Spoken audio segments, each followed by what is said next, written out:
Good afternoon, and thanks so much for joining us for this update from your coronavirus headquarters. I'm Mal Meyer. A CDC document created to advise local leaders on how to safely reopen things like mass transit and restaurants will not be released because officials worry it will conflict with messaging from President Trump. Skylar Henry has more details from the White House. The Centers for Disease Control researched and wrote a 17-page paper to guide local leaders on reopening businesses and public spaces, but the government is not releasing it. White House sources say coronavirus task force officials are concerned the paper may conflict with the messaging from President Trump. I've given the leeway to the governors. If I see something wrong, we'll stop it. But I have given leeway to the governors to make that decision. President Trump says he doesn't blame Americans who are pushing back against stay-at-home orders. We can't have our whole country out. We can't do it. The country won't take it. It won't stand it. It's not sustainable. And he says the country is now better prepared to deal with the virus. You know, this virus is going to disappear. It's a question of when. Will it come back in a small way? Will it come back in a fairly large way? In the midst of the pandemic, CBS News has learned senior officials, including the Attorney General, tried to talk President Trump out of proceeding with a lawsuit that could dismantle the Affordable Care Act. Obamacare is a disaster, but we've run it very well, and we've made it barely acceptable.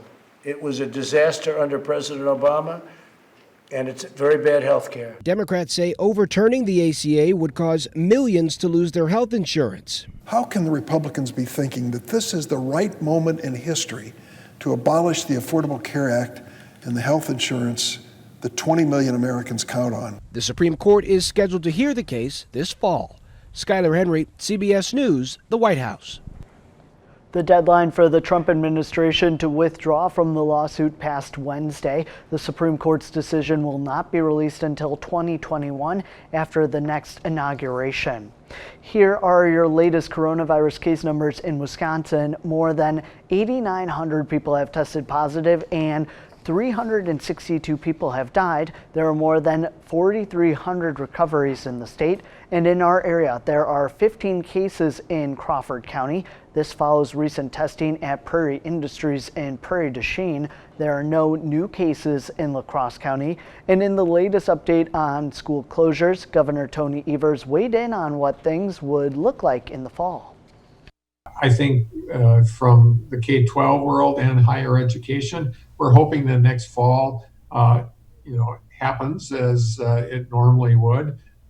So it's more about what sort of things need to be in place. If not, that isn't the case, and whether it's continuing on the path down more virtual. But I think most of those will be backup plans.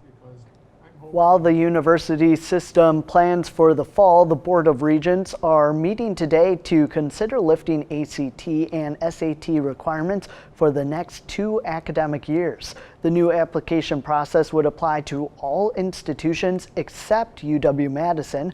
The move would allow applicants to be admitted without being penalized for their inability to take the test. A vote by the Regents is expected sometime this week. A medical clinic in western Wisconsin is offering FDA-approved antibody testing for COVID-19. Provisions Health in Eau Claire launched the testing a couple weeks ago. Officials from the clinic say they've tested around 50 people who could have previously had the virus. Provisions Health is also starting a return-to-work program, allowing employers to test workers for the virus.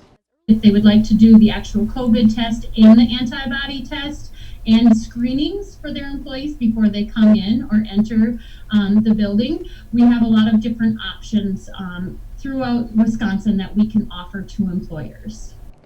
The cost of an antibody test through Provisions Health is $195, and anyone can get one. The tests are about 90% accurate. Taking a look now at the latest numbers in Minnesota, there are more than 9,300 infections and 508 people have died. The number of new cases reported in the state has reached a record high for the 4th straight day. In some good news, 5,300 people in the state no longer need to self-isolate. A second case is now being reported in Houston County, and in Iowa, more than 11,000 people have tested positive. 231 people have died. More than 4,200 have recovered. Thanks so much for joining us for this coronavirus update. We hope you can join us tonight at 5, 6, and 10. Take care.